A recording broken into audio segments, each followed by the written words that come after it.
Good morning student. Welcome to our social science class. Today I am going to teach you class 8 civics portion chapter 6 that is understanding our criminal justice.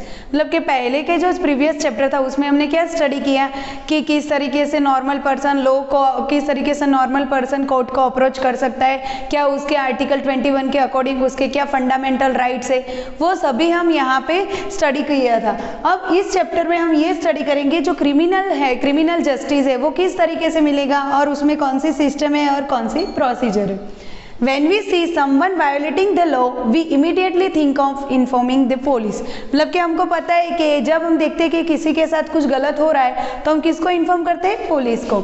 You might have seen either in a real life or in the movie police officer filling reports and arresting persons. Movie में या real life में हमने ये देखा है या सुना है कि क्या करता है पुलिस, वो उसके खिलाफ FIR दर्ज करता है और फिर वो पर्सन को अरेस्ट करता है। Because of the role played by the police in arresting person, we often get confused and think that it is the police who decide whether a person is guilty or not. मतलब कि हम ये जब भी किसी के खिलाफ कोई केस फाइल होता है तो पुलिस उसके खिलाफ FIR फाइल करती है और साथ ही साथ क्या करती है, उसको अरेस्ट करती है। तो इसके कारण हम कंफ्यूज हो जाते हैं, हमारे दिमाग में क्वेश्चन आ जाता है क्या पुलिस ही वो पर्सन है वो जो डिसाइड करेगा कि ये जो पर्सन जिसके अगेंस्ट फाइल केस फाइल हुआ है वो ही गिल्टी है या नहीं है। तो this is how ever is far from true, मतलब ये सच से बहुत ही दूर की बात है, मतलब ऐसा नहीं होता। After a person is arrested it is a court of law that decided whether the accused person is guilty और नॉट। मतलब कि अरेस्ट होने के बाद जो पुलिस होते हैं वो सब इन्वेस्टिगेशन करते हैं according to that case and then फिर जो कोर्ट होते हैं उसमें वो चार्जशीट फाइल करते हैं और कोर्ट फाइनली डिसाइड करता है कि जो अक्यूज्ड पर्सन मतलब जिसके ऊपर ऐसा ये केस फाइल हुआ है वो गिल्टी है या नहीं। According to the Constitution, every individual charge of crime has to be given a fair trial. मतलब कि कोई हमारा जो कॉन्स्टिट्यूशन है उसके अकॉर्डिंग ये है कि किसी के भी खिलाफ अगर केस फाइल हो तो पहले क्या होता है, उसको एक फेयर ट्रायल का मौका मिलता है, मतलब कि उसको भी एक ट्राई मिलता है अपनी बेगुनाही साबित करने का। Do you know what is the mean to get a fair trial? क्या आप जानते हो कि what is the meaning of fair trial? तो इसके बारे में भी हम आगे चैप्टर में स्टडी करेंगे। Have you heard of an FIR? शायद आप मूवी देखते हो या रियल लाइफ में भी आपने FIR वर्ड सुना होगा। तो what is the meaning of FIR? First information report. और do you know who a public prosecutor is? A public prosecutor कौन है? There is the one type of lawyer according to the normal person. In this chapter we use the fictional cases of theft to try and highlight the process as well as the role of different individual criminal justice. मतलब कि इस chapter में theft हुआ है उसकी story होगी पूरी, उसके अकॉर्डिंग वो केस कैसे होता है, फिर उसमें कौन प्ले करता है, वो सब हम यहाँ पे स्टडी करेंगे। Understanding this process as well as the role that different person should play within a criminal justice in a crucial, so that if ever a occasion should arise you are aware of the process that should be followed. मतलब कि यहाँ पे ये कहा गया है कि अगर आप ये केस देखेंगे तो उसमें ये क्रिमिनल केस है अकॉर्डिंग यहाँ पे केस का एग्जांपल दिया है, so you can easily understand what is the criminal justice system. Okay, तो इससे आपको ये भी पता चलेगा कि इसमें जो जो लोग रोल प्ले कर रहे हैं उनका रोल क्रूशियल मतलब बहुत ही कॉम्प्लिकेटेड होता है और उसके कारण क्या होता है और अगर हमारे साथ लाइफ में ऐसा हो तो हम उससे कैसे अवेयर रहेंगे वो सब यहाँ पे स्टडी करेंगे। ओके, फर्स्ट ऑफ ऑल यहाँ show the so many pictures. मतलब कि जब भी कोई केस है आपने शायद पिक्चर्स में देखा होगा कि कोर्ट में जब वो केस आता है तो उसके ऊपर एक बुक होती है जो हमारी भगवत गीता होती है, उसके ऊपर जो गिल्ट होता है, जो अक्यूज पर्सन होता है उसको वहाँ पे प्लेस मतलब कि प्रतिज्ञा लेनी पड़ती है, फिर जाके आगे क्या होता है वो हम इस चैप्टर में अब देखेंगे। यहाँ पे एक स्टोरी है शांति हेम्ब्रम की और उसके जो ऑनर है उनकी, जो 18 जुलाई 2006 eight there apartment Mumbai Mrs. Shinde is getting a dress. She has been searching for her gold chain for over an hour. मतलब कि मिसिस शिंदे एक मुंबई के फ्लैट में रहती है, एक कपल होते हैं, उसमें से जो मिसिस शिंदे होती है उनको कहीं पे बाहर जाना होता है तो वो अपनी गोल्ड चेन सर्च करती है। 1 घंटे तक वो सर्च करती है पर उसको वो मिलती नहीं है। तब उनके जो हस्बैंड होते हैं कहते हैं hurry up, we are going to be late for the wedding waiting, लेकिन जल्दी करो हम शादी के लिए लेट हो रहे हैं। तभी मिसेस सिंधे कहती है I can't find my gold chain, it's not be in a drawer, I suspect that Shanti might have stolen it. मतलब कि वो बोलते हैं कि मेरे ड्रोवर में गोल्ड की चैन पड़ी थी पर अभी मिल नहीं रही, तो वो सस्पेक्ट के तौर पे मतलब उसके ऊपर शक करती है। किसके ऊपर? शांति, जो उनके यहाँ पे मेड का काम करती होती है। She always spend long time of dusting my room. अब आपके दिमाग में ये क्वेश्चन आया होगा कि वो ऐसा क्यों सोचती है कि शांति ने ही उसकी चैन ली होगी, क्योंकि वो बोलती है कि मेरे रूम में जब डस्टिंग मतलब कि क्लीनिंग वगैरह करना होता है तो शांति ज़्यादा से ज़्यादा टाइम लगाती है। तो उन्होंने ऐसा गेस कर लिया कि शायद इसी वजह से शांति ने ही चुराई होगी। Shanti Hembram has been working in the house for past 3 years। और जो ये शांति होती है वो 3 साल से उनके घर पे काम करती है। Shanti, have you begun to steal now and that too my gold chain, bring up your tongue, I want to search in, we have called the police, so if you have the chain return it now. तो वो शांति को बोलते हैं Mrs Shinde कि तुमने अब चोरी भी करना शुरू कर दिया और वो भी मेरी गोल्ड चेन, जब मुझे पता है कि मेरी गोल्ड चेन तुम्हारे पास है, तो जल्दी से अपना ट्रंक दिखाओ, हमने पुलिस को बुलाया है, अगर तुम्हारे पास चेन है तो तुम हमें रिटर्न कर दो। तब जो शांति होती है वो मिस्टर सिंधे से कहती है कि mister Shinde searches Shanti's trunk and find an envelope with 10,000 in it. He screams at Shanti and saying that this is the money she got from selling the chain। मतलब कि फिर शांति का ट्रंक ओपन होता है, वो चेक होता है तो उसमें से एक एनवेलप में से 10,000 रुपीज मिलते हैं। तो जो मिस्टर शिंदे होते हैं स्क्रीम मतलब उस पर चिल्लाते हैं और बोलते हैं कि यही पैसे ही है जो तुमने मेरी वाइफ की गोल्ड चेन बेच के लिए है। तब शांति बोलती है साहब, my brother and I have been saving this money over the last 1 year, we want to buy a bull when we go to our village, madam I am innocent. तो वो सर को बोलती है कि सर ये पैसा तो मेरे और मेरे भाई ने अपने सेविंग के लिए, सेविंग के पैसे हैं और हम ये गांव में जाकर उससे बुल खरीदना चाहते हैं, मैं इनोसेंट हूँ मैडम, मैंने कुछ नहीं किया है। बट जो मिस्टर शिंदे और जो मिसेस शिंदे होते हैं उस पर बिलीव नहीं करते और मिस्टर शिंदे होते वो कहाँ जाते हैं? पुलिस स्टेशन में। तो I have come to the file an FIR, there has been theft in my house, my maid Shanti has stolen my wife's necklace. तो जो मिस्टर शिंदे होते हैं पुलिस के पास जाके बोलते हैं कि मुझे एक FIR दर्ज करवानी है, मेरी जो मेड है उसने मेरी वाइफ की गोल्ड चेन या नेकलेस चुरा लिया है। फिर sub inspector SI Rao records mister Shinde's file. तो ये FIR होती है। कई बार FIR क्या होती है? ओरली भी होती है, कई बार रिटर्न भी होती है। कई बार ऐसा भी होता है कि कई हमारे साथ कुछ ऐसा केस हो, फॉर एग्जाम्पल रेप का केस, तो ज़्यादातर लोग लड़कियां क्या करती है अपना नाम सामने नहीं आने देती, तो उस सिचुएशन में हम है ना FIR उनको कुरियर के तौर पे एप्लीकेशन के फॉर्म पे भी लिख के पुलिस स्टेशन में भेज सकते हैं या फिर ओरली भी लिखवा सकते हैं। अब mister Shinde returns with sub inspector Rao. अब मिस्टर शिंदे पुलिस स्टेशन जाने के बाद मिस्टर राव को लेके उनके घर पे जाते हैं। I will now write the statement that Mr and Mrs Shinde make about this theft, let me seal the envelope that has the money and take it with me as evidence, I am arresting Shanti and taking her the police station. तो Mr Shinde घर पे आते हो, statements लेते हैं mister और Mrs Shinde का, फिर क्या करते हैं कि मुझे ये एविडेंस के तौर पे जो एनवेलप में 10,000 रुपीज मिले थे वो मैं सील कर देता हूँ और मैं शांति को अरेस्ट करके पुलिस स्टेशन ले जाता हूँ। तब शांति बोलती है please don't let me him take me, I have not stolen the chain, this is my hard earned money.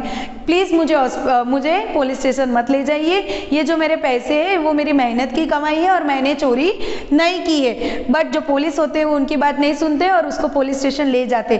फिर दूसरे दिन क्या होता है, 19 जुलाई 2006 में सुशील जो उसका भाई होता है वो पुलिस स्टेशन में जाता है और पुलिस को मिस्टर राव को कन्विंस करता है कि मेरी बहन ने ये नहीं किया है। सुशील, शांति's brother, arrives and pleads with SI Rao to release the Shanti. वो उससे हाथ जोड़ के विनती करता है कि प्लीज मेरी बहन को छोड़ दो। तब मिस्टर शिंदे कहते हैं she has been arrested for the theft of a gold chain and you can go to the court and get the bail order. मतलब कि उसके ऊपर चोरी के इल्जाम लगा है, तो अगर आपको उसको रिलीज करना है तो you can go to the court and take the bail paper order and then I will release the Shanti. But where will I get the money to hire a lawyer and who will stand as a surety for her and you have taken all of savings and sold it। मतलब कि मैं किस तरीके से lawyer hire करूं और उसकी क्या श्योरिटी है कि वो उससे रिलीज हो ही जाएगी, और मेरे पास जो पैसे थे वो तो आपने सेल कर दिए, तो अब मैं लॉयर हायर कहाँ से करूं। फिर क्या होता है, ये सारी कॉम्प्लिकेशंस और कंफ्यूजन के साथ जो सुशील होता है वो सोचता ही रहता है कि क्या होगा मेरे भाई, मेरी बहन को मैं कैसे रिलीज कराऊंगा। तो ऐसा ही Rao forcibly keeps the Sushil in the police station for 2 days. Sushil is abused and beaten by SI Rao and other police constable. अब कई बार क्या होता है, हमने रियल लाइफ में भी ऐसा हो चुका होता है और कई लोगों ने ये चीज़ें फेस भी की होती है कि कई बार पुलिस क्या होता है कि जो लोग अक्यूज मतलब कि जो लोग उसको पकड़ देते हैं, अगर वो मतलब कि वो इनोसेंट हो फिर भी उसको फोर्सफुली फोर्स करते हैं उसको या उसके रिलेटिव्स को कि वो आप अटेम्प्ट कर लो, वो आप स्वीकार लो कि आपने ही ये चोरी की है। तो इसी वजह से SI राव जो सुशील होते हैं उसको बहुत ही फोर्स करते हैं कि प्लीज एक्सेप्ट दिस और उसको बहुत ज़्यादा मारते हैं और 2 दिन तक उसको पुलिस स्टेशन में ही रखते हैं। They try and make him confess that he and his sister Shanti he had a gang of domestic servants that have stolen jewelry for other homes. वो क्या फोर्स करते हैं SI राव सुशील को बोलते हैं कि तुम ऐसे एक्सेप्ट कर लो कि तुम और तुम्हारी बहन एक डोमेस्टिक सर्वेंट की गैंग चलाते हो, मतलब कि लोगों के घर पे काम करने का, फिर बाद में उनकी ज्वेलरी स्टोलन करने की, ऐसा उसको फोर्स करते हैं। पर जो सुशील होता है वो अपनी बात पे अड़ा ही रहता है और वो एक्सेप्ट नहीं करता है। फिर वो इनोसेंट और वो बोलता ही रहता है, रिपीट ही करता रहता है कि आई am innocent and I am only working a factory workers and the police let him go after 2 days। 2 दिन उसके साथ इतना बुरा व्यवहार करने के बाद फिर उसको छोड़ दिया जाता है। अब हो जाता है 1 महीना करीब, 23 अगस्त 2006। अब शांति होती है वो तो अभी तक जेल में ही होती है, 1 महीना उसने कुछ नहीं किया फिर भी वो जेल के अंदर होती है। तो वो सोचती है the court granted bail to Shanti after a month. 1 महीने के बाद कोर्ट उसकी बेल मंजूर करती है। She was unable to get anyone to stand surety for her 20,000। अब क्या होता है कि हमारे कॉन्स्टिट्यूशन में, हमारे लॉ में एक रूल होता है कि अगर हम किसी के लिए बेल का ऑर्डर लाए तो उसके अकॉर्डिंग किसी को उसकी श्योरिटी लेनी पड़ती है और जो इतना केस हो उसके अकॉर्डिंग उसको वहाँ पे पैसे डिपॉजिट करवाने होते हैं। तो वो ये सोच रही थी कि बेल के पेपर तो मिल गए पर 20,000 मेरे लिए कौन रखेगा, उनके पास ऐसा कोई नहीं था और उसके जो पैसे थे वो तो ऑलरेडी पुलिस ने सील कर दिए थे। Therefore continue to be in jail, मतलब इसी वजह से वो कंटिन्यूसली बिना वजह इनोसेंट थी फिर भी जेल में रही। तो शी इज़ वेरी ट्रॉमेटाइज्ड, मतलब वो मेंटली ट्रॉमा में आ गई, मेंटली डिस्टर्ब हो गई कि अब क्या होगा। She is worried about what will happen during the trial. अब ट्रायल के ड्यूरिंग क्या होगा, यहाँ पे ट्रायल मतलब ये होता है कि अगर कोई नॉर्मल पर्सन हो उसको लगे कि उसने गलत नहीं किया तो हमारा जो कॉन्स्टिट्यूशन है उसमें एक लॉ है कि सभी लोगों को एक फेयर ट्रायल मिला जाता है, मतलब कि जो अक्यूज पर्सन हो वो अपनी डिफेंस में, मतलब कि अपनी बात रखने के लिए, साबित करने के लिए कोर्ट जा सकता है। What will happen to me? I haven't done anything wrong yet I am behind bars just because madam suspect me। मेरे साथ ये क्या हो रहा है, एक तो मैंने कुछ किया नहीं फिर भी मैं जेल में हूँ क्योंकि खाली जो मेरे मैडम है उनको मेरे पे शक है। And the money that we have been saving will I give it, मतलब कि ये भी बोल रहे हैं कि और जो पैसे थे जो मैंने सेव करके रखे थे क्या मुझे वो वापस मिलेंगे। ऐसा सोचते सोचते फिर सितंबर की 14 डेट आ जाती है। आप इसे ये भी देख सकते हैं कि प्रीवियस चैप्टर में हमने ये स्टडी किया था कि हमारा कि ये लॉ की जो प्रोसीजर है बहुत ही टाइम भी स्पेंड होता है और ज़्यादा से ज़्यादा मनी भी उसमें स्पेंड हो जाती है। तो यहाँ पे इसके साथ भी ऐसा हुआ कि जुलाई 23 को शायद उसका केस स्टार्ट हुआ था और अभी सितंबर भी आ गया।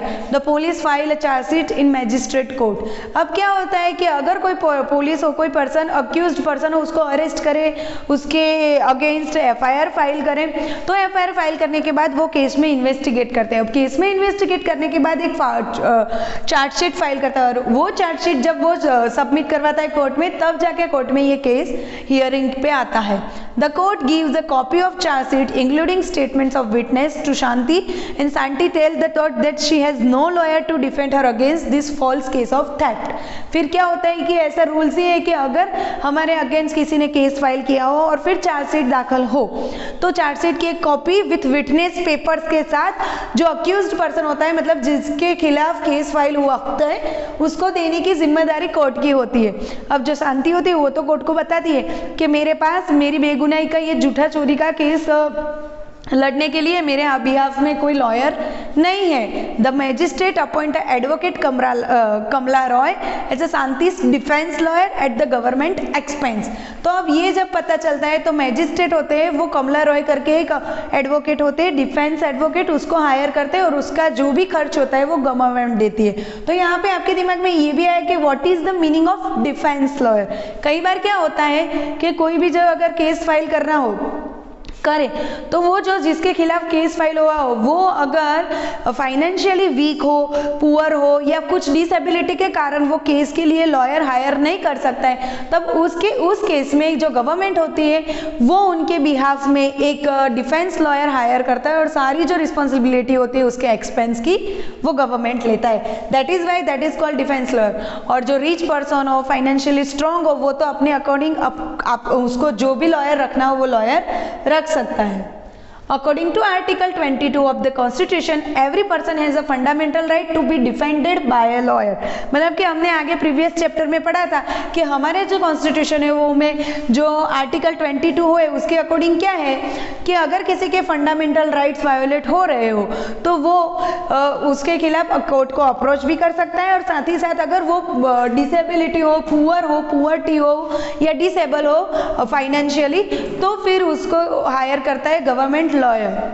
Article 39A of the Constitution places a duty upon a state provide a lawyer and any citizen who is unable to engage on a duty due to poverty and other disability। 22 article में हमने क्या पढ़ा था कि हमारे fundamental right suppose violet हो रहे हो तो हम कोर्ट को अप्रोच कर सकते हैं, पर जो आर्टिकल 39A में ये है अगर जो कोई पर्सन हो नॉर्मल सिटीजन वो पुअर्टी या कुछ डिसेबिलिटी के कारण लॉयर हायर नहीं कर सकता है तो गवर्नमेंट उसके बिहाफ में लॉयर हायर करता है और उसका जो एक्सपेंस होता है वो भी गवर्नमेंट ही देता है। अब एडवोकेट रॉय को शांति मिलती है और पूरी अपने केस की डिटेल्स बता देती है कि मेरे पास इतने पैसे थे, मैंने वो पैसे अपने सेविंग से रखे थे और वो पैसे इन लोगों ने ऐसा समझ के ले लिया कि मैंने चेन चुरा के दिए, वो सब वो यहाँ पे डिस्क्राइब करती है।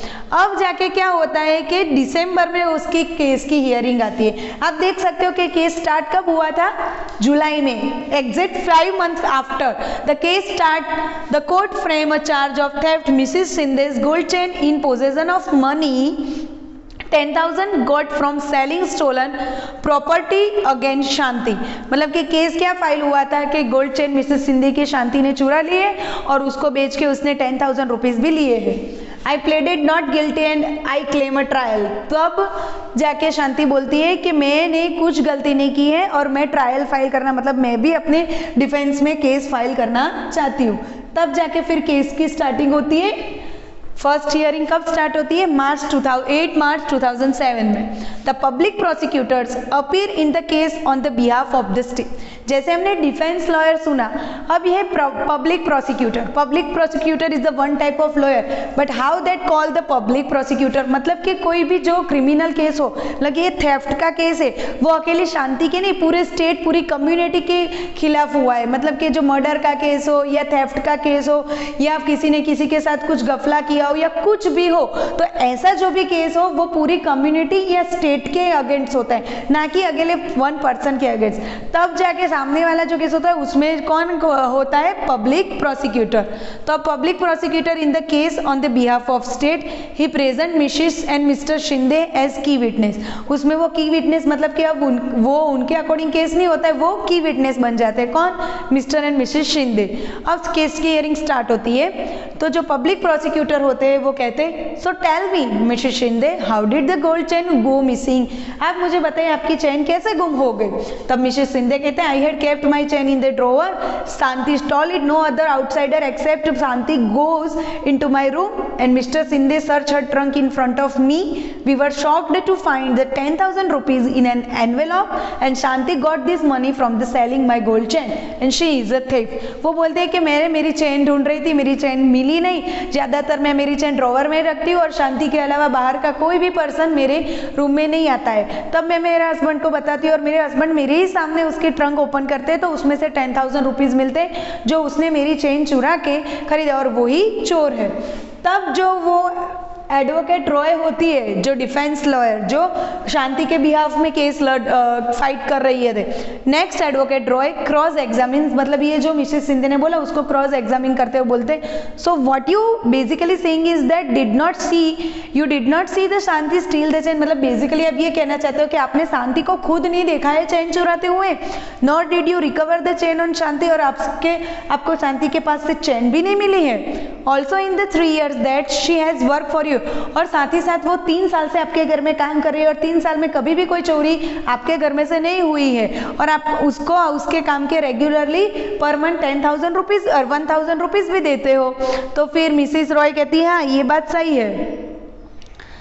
फिर जाके 20 अप्रैल 2017 में advocate Roy examine Sushil and his employer as a defence witness. मतलब एडवोकेट रॉय होती है जो शांति के बिहाफ में केस फाइल करती है, वो सुशील और उसके जो एम्प्लॉयर है उसको विटनेस के तौर पे बुलाती है। Through their testimonies, she is able to know that the 10,000 found in Shanti's trunk could be the earning of Sushil and Shanti। फिर इससे ये फाइल हो जाता है कि ये जो ट्रंक में से जो पैसे मिले थे वो किसके थे, सुशील और शांति के ही हार्ड अर्नर मनी थे। फिर May 14, 2017 में क्या होता है, as the trial is meaning the completions and Sushil learned that Inspector Sharma has busted a gang of young men who have been stealing jewelry from the Sindh's neighborhood। Some of Mrs. Sindhe son friends are part of this gang. अब उसको यहाँ पे ये तो बोल दिया गया है कि ये जो पैसे है वो तो उन लोगों की मेहनत की कमाई देखे थे, पर जो सुशील है शांति का भाई उसको ये सुनने को मिलता है कि जो इंस्पेक्टर शर्मा थे उन्होंने एक गैंग को हायर किया है, उसको कॉट किया है कि वही लोग वो उसके नेबर में ही मतलब मिसेस सिंधे के बाजू के इलाके में ही वो रहते थे और पूरी गैंग थी, और उसमें उनका जो सन है मिस्टर एंड मिसेस सिंधे का उसके बहुत सारे फ्रेंड भी उस गैंग में शामिल थे। तो Mrs Sindhe chain has been found on them, और उस गैंग के पास से पुलिस को वो चेन भी मिल जाती है। And Sushil tells the advocate Roy about this and advocate Roy now call the inspector Sharma as a defence witness. तो ये सब बातें जो एडवोकेट रॉय को बताता है सुशील, और बोलता है कि आप मिस्टर शिंदे और इंस्पेक्टर हैं उससे एक बार आप बात कर लीजिए। फिर जो रॉय होते हैं वो इंस्पेक्टर शर्मा को कॉल करते हैं और उनको कन्विंस करते हैं कि आप ये सारी बात जज के सामने एक्सप्लेन कीजिए और हमारे विटनेस बनिए। तब फिर वो रेडी हो जाते हैं ये सब करने के लिए। फिर बोलते here is the chain that has been identified by Mrs Shinde as hers and we busted a gang of boys who had stolen the chain and this boy have admitted they stole the chain. फिर जो court होती है उसमें जो शर्मा होते हैं inspector Sharma वो कहते कि ये रही ये चेन जो मिसेस शर्मा की जो थी वो यही है और उस गैंग के पास से मिली, और उन गैंगों ने ये एक्सेप्ट भी कर लिया है कि ये चेन उन्होंने चुराई थी। द जज here the testimony of all the witness. मतलब जज क्या होते हैं, सारे विटनेस सारे एविडेंस सब देख के ही फिर डिसाइड करते हैं, वो इम्पार्शियल होते हैं, मतलब कि वो पार्शियलिटी नहीं रखते हैं। After the testimony of inspector Sharma advocate Roy argues before the जज that it has now been establish that Shanti is innocent and should be acquitted. मतलब ये सब सुनने के बाद मिस्टर जज होते हैं वो ये डिसाइड करते हैं कि शांति है उन्होंने कुछ भी गलत नहीं किया है, वो इनोसेंट है और उसको एक्विटेड मतलब उसको रिहा किया जाता है। फिर इन सभी के बाद Shanti you are hereby acquitted to the charge of theft. फिर जज बोलते हैं कि आप चोरी के इल्जाम से आप इसके ये सारे चार्ज आपसे हटा दिए जाते हैं और आप यहाँ से इनोसेंट प्रूव होके जा सकते हैं। तो ये पूरी स्टोरी हुई, उस स्टोरी से हमको ये पता चल गया है कि अगर कोई क्रिमिनल केस लगे तो सभी को फेयर ट्रायल, हमारे कॉन्स्टिट्यूशन में फेयर ट्रायल का मौका मिलता है और उसी फेयर ट्रायल के अकॉर्डिंग जो अक्यूज्ड पर्सन होता है वो अपने डिफेंस में डिफेंस लॉयर भी हायर कर सकता है और अपने इनोसेंट प्रूव भी कर सकता है। अब यहाँ पे एक हमारा अनदर टॉपिक है, that is what is the role of the police in investigating a crime. मतलब कि कोई क्राइम होता है उसमें इन्वेस्टिगेट मतलब कि उसमें जांच पड़ताल पूछपरछ वो करने का किसकी रिस्पॉन्सिबिलिटी होती है, पुलिस की। तो उसके वहाँ पे क्या रोल है, तो one important function of the police is to investigate any complaint about the commission of crime and मतलब कि किसी के इन्वेस्टिगेट कब कर सकते हैं, किसी के अगेंस्ट अगर केस फाइल हुआ तब जाके। And investigation include the recording statement of witness and collecting a different kind of evidence. तो वो जो किस बेस पे इन्वेस्टिगेट कर सकते हैं, अगर वहाँ पे कुछ हुआ हो इन्वेस्टिगेट मतलब कि कुछ कर रहे तब विटनेस है तो उसके बिहाफ में और एविडेंस के अकॉर्डिंग वो इन्वेस्टिगेट करते हैं। On the basis of the investigation the police are required from an opinion if the police think that evidence point to a guilt of the accused person then they file a chargesheet in the court. फिर अगर उनको evidence के according जो आगे investigate कर रहे हो, तब जाके अगर उनको पता लगे कि ये जो इन्वेस्टिगेट कर रहे हैं उसमें जो पर्सन है, अक्यूज पर्सन, वो गिल्टी है, मतलब उसने ही किया है, तब जाके वो चार्ज फाइल करते हैं कोर्ट में। As started at the beginning of this chapter, मतलब कि चैप्टर के स्टार्टिंग में हमने ये स्टडी किया था कि it is not the job of the police that decided weather person is guilt और इनोसेंट। पुलिस होते हैं उनकी तो एफआईआर फाइल करने की, उस केस में इन्वेस्टिगेट करने की, वो सभी इंटरोगेट करने की, वो सभी रिस्पॉन्सिबिलिटी और रोल होता है, बट जो फाइनल डिसीजन होता है वो कौन लेता है? कोर्ट। फिर हमने यूनिट 2 है उसमें पढ़ा था कि which mean they everyone is a subject to the law of the land, this is include that police, therefore police investigation always have to be conducted in accordance with law and with a full respect for human rights.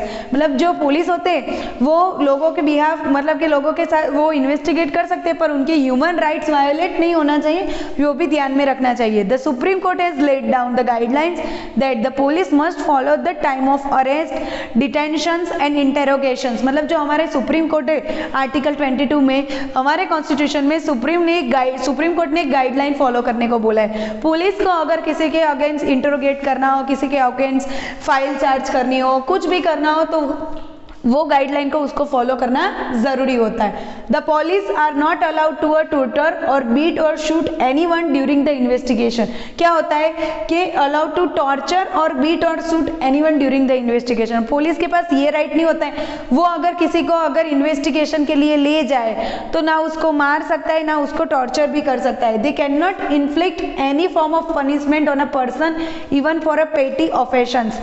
मतलब कि सब कुछ उसके against हो जाए, मतलब कि अगर सारे जो गुनाह है वो उसके बिहाफ में हो, फिर भी वो उसको ना ही मार सकता है, ना ही टॉर्चर कर सकता है। अब कौन सी गाइडलाइन फॉलो करनी है पुलिस को? तो according to the article 22 of the constitution and criminal law guarantee to every arrested person the following fundamental rights. मतलब सभी जो पर्सन होते हैं, जिसको गारंटेड पर्सन होते हैं, जिनको अरेस्ट किया जाता है, उसके पास ये सभी फंडामेंटल राइट्स होते हैं। The right to be informed that the time of arrest of the offense for which the person is being arrested, उसको ये जानने के पूरा वो फंडामेंटल राइट्स है कि उसको किस बेस पे और उसको किस केस के अगेंस्ट उसको अरेस्ट किया गया है। The right to be present before a magistrate with in 24 hour of arrest. मतलब उसके पास ये भी राइट है कि अगर उसको अरेस्ट करो तो 24 आवर्स के अंदर उसको मैजिस्ट्रेट के सामने भी ले जाना पड़ता है। The right not be ill treated और टॉर्चर ड्यूरिंग द अरेस्ट और इन कस्टडी। मतलब उनके कस्टडी में हो या अरेस्ट किया हो तो उसको इल ट्रीटेडली, मतलब गंदा बिहेव, और उसको टॉर्चर भी नहीं कर सकते हैं। Confession made be in police custody can not be used as evidence against the accused. मतलब जो अक्यूज पर्सन होता है उनको कई बार क्या होता है कि पुलिस टॉर्चर करके उनकी बात कन्फेस करवाते हैं, तो पुलिस कस्टडी में जो कन्फेशन हुआ है वो एविडेंस के तौर पे कोर्ट में फाइल नहीं कर सकते। A boy under a 15 year of age and a woman can not be called to the police station only for questioning.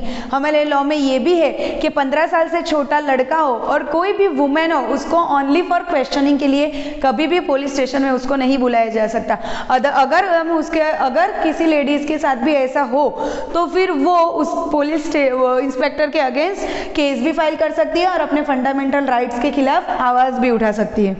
Okay, here are the some Supreme Court of India has laid down the specific requirement and procedure that police and other agencies have to follow the arrest, detention and interrogation of any person. These are known as the DK Basu guidelines and some of these include. मतलब कि supreme court ने एक DK Basu guideline follow की है, या police हो या फिर अनदर एजेंसी, मतलब LCB हो या CID हो या कोई भी पुलिस से रिलेटेड वर्क कर रहे हो, उन सभी को ये DK बासु गाइडलाइन को फॉलो करके ही किसी पर्सन को अरेस्ट, इंटरोगेट या फिर टॉर्चर इंटरोगेट या फिर डिटेंशन कर सकते हैं। The police officials who carry out the arrest और interrogation should wear a clear, accurate and visible identifications, name tags with that designations. मतलब आप जानते हैं कि पुलिस जो होते हैं उन्होंने अगर अपना यूनिफॉर्म पहना होता है तो उनके राइट साइड पॉकेट पे उनका नाम और उनके डेजिग्नेशन के कांस्टेबल है, PI है, SI है, PSI है, क्या है वो सब लिखा होना ही चाहिए। A memo of arrest should be prepared. The time arrest should include the time and date of arrest. मतलब क्या होता है कि एक फॉर्म जैसा होता है कि जिस डेट के सपोज मुझे अरेस्ट किया गया है तो वो पूरा फॉर्म होता है, उसमें डेट टाइम सब कुछ मेंशन करना जरूरी होता है। अगर वो मेंशन ना किया हो तो उसको अरेस्ट नहीं कर सकते।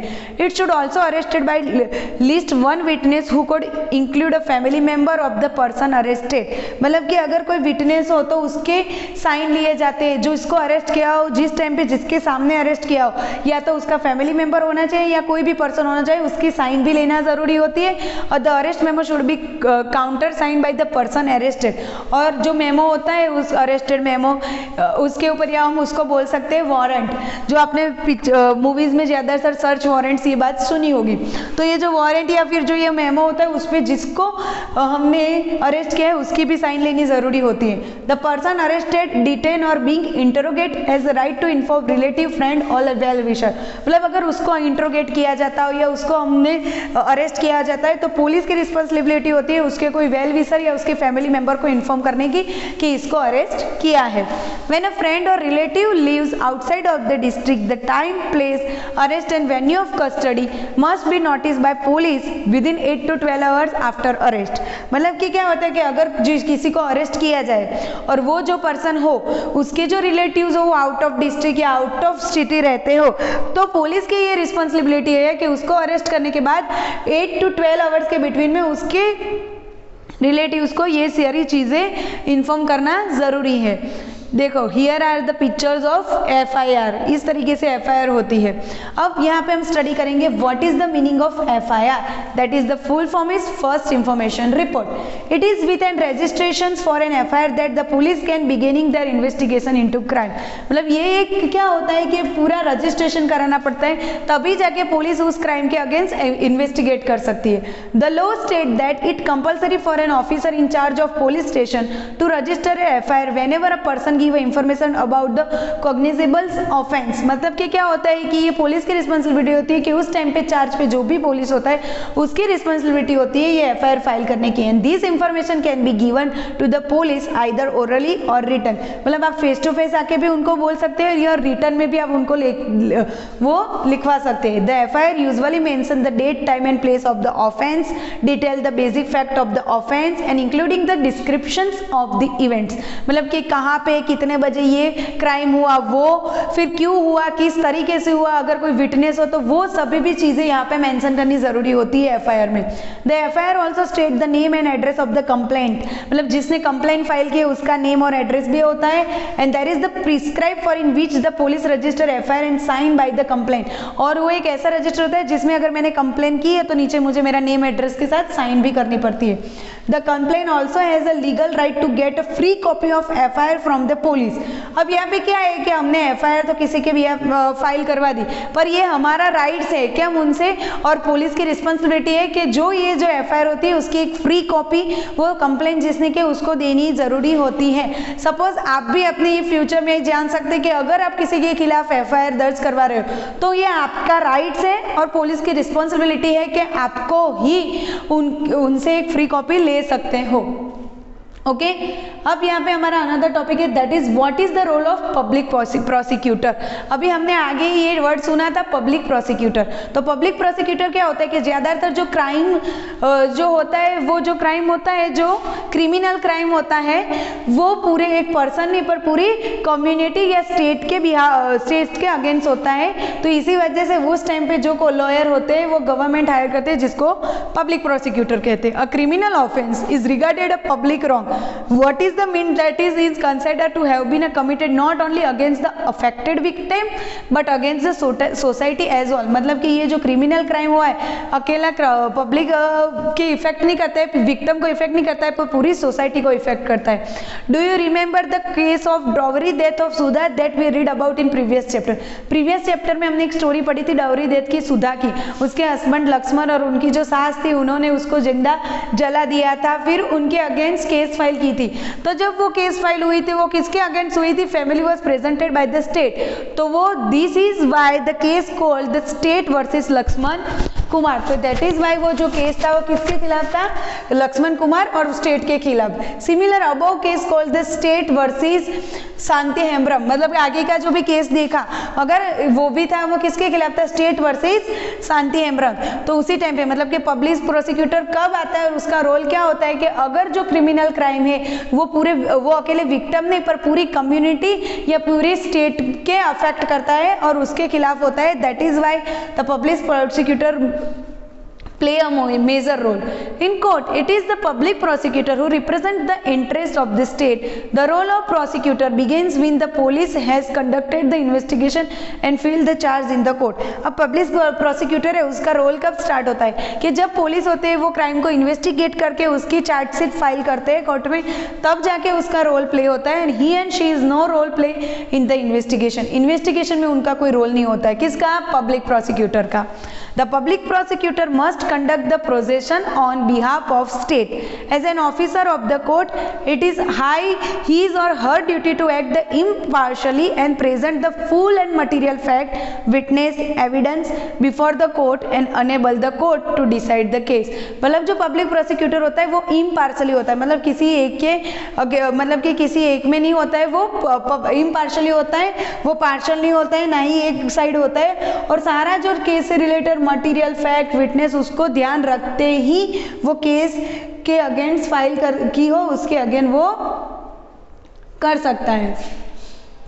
Now our another topic that is what is the role in the जज। अब जज का क्या रोल होता है, तो हमको पता है कि जब भी केस इन्वेस्टिगेट पुलिस करता है, फिर चार्जशीट फाइल होती है, फिर जो केस होता है वो कोर्ट में आता है, और जब हियरिंग की डेट स्टार्ट होती है तभी जज का रोल भी स्टार्ट होता है।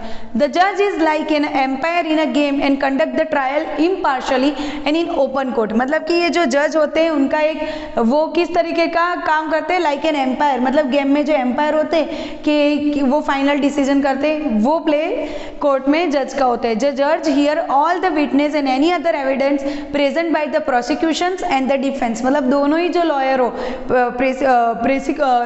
प्रोसिक्यूशंस एंड डिफेंस, उन सभी के विटनेस सब कुछ वो सुनते हैं। द जज decide whatever accused person is guilty और innocent on the basis of evidence presented accordance with the law. मतलब लॉ के अकॉर्डिंग ओपन कोर्ट में जो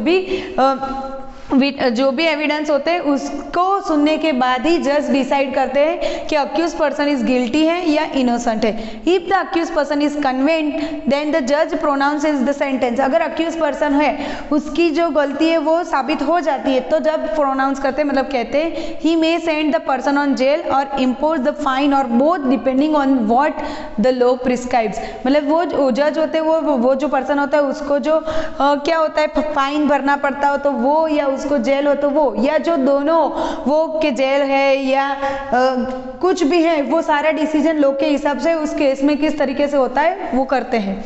अब what is a fair trial? Let us for more moment imagine what might have happen if the जज decided to try Shanti's case very differently. अगर सोचो शांति का case है, जज ने वो बहुत ही डिफरेंटली फेस किया होता, मतलब कि उसको ना ही पब्लिक प्रोसिक्यूटर प्रोवाइड किया होता, ना ही उसको डिफेंस लॉयर प्रोवाइड किया होता, ना ही उसको जो विटनेस है वो सब कुछ उसको एक्सप्लेन करने का मौका दिया होता, तो क्या होता कि वैसे ही जो शांति का जो उसके अगेंस्ट जो केस फाइल हुआ था वो अग्री हो जाता। If the held a trial in a secret location whether neither Shanti nor Sushil were present, मतलब कि अगर जो ट्रायल होता वो सीक्रेट जगह पे होता तो क्या होता कि सुशील और शांति वहां पे नहीं हो सकते। But according to article of 21 the constitution is upheld. Let us know now return to Shanti's case and describe the storyboard and identify the elements of fair trial. मतलब फेयर ट्रायल में क्या होता है कि जो पर्सन होता है accused person उसको भी एक ट्रायल मिलता है अपने डिफेंस में अपना डिफेंस प्रूव करने का। तो firstly Shanti was given a copy of charge sheet and all the other evidence prosecutions present against her. मतलब कि जज को, मतलब कि शांति को क्या है कि उसने तो फेयर ट्रायल में उसको क्या हुआ था कि जो सारी एफआईआर की चार्जशीट थी वो उसको मिली, फिर उसके बिहेव में जो प्रोसिक्यूशन ने उसके अगेंस्ट जो भी चीज एविडेंस लाए थे वो सब उसके सामने हुआ, और उसका जो ट्रायल था वो ओपन कोर्ट हुआ, मतलब पब्लिक, मतलब कि सब उसमें आ सकते थे। इवन शांति भी अपना केस कैसे फाइट हो रहा है वो सब वो देख सकती थी, और यही वजह थी कि was defend by lawyer and Shanti's lawyer advocate Roy was given opportunity to cross examine. मतलब कि शांति के लॉयर को भी भी एक अपॉर्चुनिटी मिली कि वो भी जो पब्लिक प्रोसिक्यूटर है उसकी डिफेंस में क्रॉस एग्जामिन कर सके। तो फेयर ट्रायल इन शॉर्ट में ये होता है कि जो भी अक्यूज्ड पर्सन हो उसके सामने ही पूरा केस ओपन होता है, उसकी हियरिंग जज का, पब्लिक प्रोसिक्यूटर और जो डिफेंस लॉयर होते हैं उन आपस में उन लोगों की जो बातचीत, क्रॉस एग्जामिनेशन जो भी होता है वो जो अक्यूज्ड पर्सन होता है उसके सामने ओपन कोर्ट में होता है और उसको भी पूरा राइट्स मिलता है अपना डिफेंस में साबित करने का। तो ये था हमारा चैप्टर। तो इस चैप्टर में हम क्या स्टडी किए, तो the constitution and the law both state that all of the person that we have discuss in this chapter should carry out the role in proper manner. तो हमारे कॉन्स्टिट्यूशन में ये भी है कि जो भी लोग हैं वो लोग अच्छी तरीके से ये क्रिमिनल जस्टिस में अपना रोल प्रॉपर मैनर में प्ले करते हैं। And what this mean that all need to work to ensure every citizen irrespective of their class, caste, gender, religious and ideological background get a fair trial when accused. मतलब कि अगर कोई citizen हो उसको ऐसा लगे कि वो अक्यूज्ड हो रहा है, उसके फंडामेंटल राइट वायोलेट हो रहे, वो इनोसेंट है फिर भी उसको गिरफ्तार किया गया है, तो फेयर ट्रायल के अकॉर्डिंग ये सब कुछ वो किसी भी कास्ट का हो, किसी भी रिलीजियस का हो, वो किसी भी बैकग्राउंड से बिलोंग करता हो, पर उसको फेयर ट्रायल का मौका मिलता है। The rule of law which say that everyone is equal before the law would not make much sense if every citizen would not guaranteed a fair trial by the constitution. हमारे constitution के according ये कहा गया है कि law है वो superior है, मतलब सबके लिए ही सेम है, चाहे वो फाइनेंशियली वीक हो, चाहे वो फाइनेंशियली स्ट्रॉन्ग हो, चाहे वो बहुत ही मेजर पोस्ट पे हो, चाहे वो नॉर्मल पर्सन हो। हमारे कॉन्स्टिट्यूशंस में सभी को फंडामेंटल राइट्स, मतलब सभी को ये रिस्पॉन्सिबिलिटी और सभी को ये राइट्स है कि वो अपना केस, अपनी जो डिफेंस है वो अच्छी तरीके से एक्सप्लेन भी कर सके और साथ ही साथ वो फेयर ट्रायल भी कर सके। I hope you all they understand this chapter. Thank you.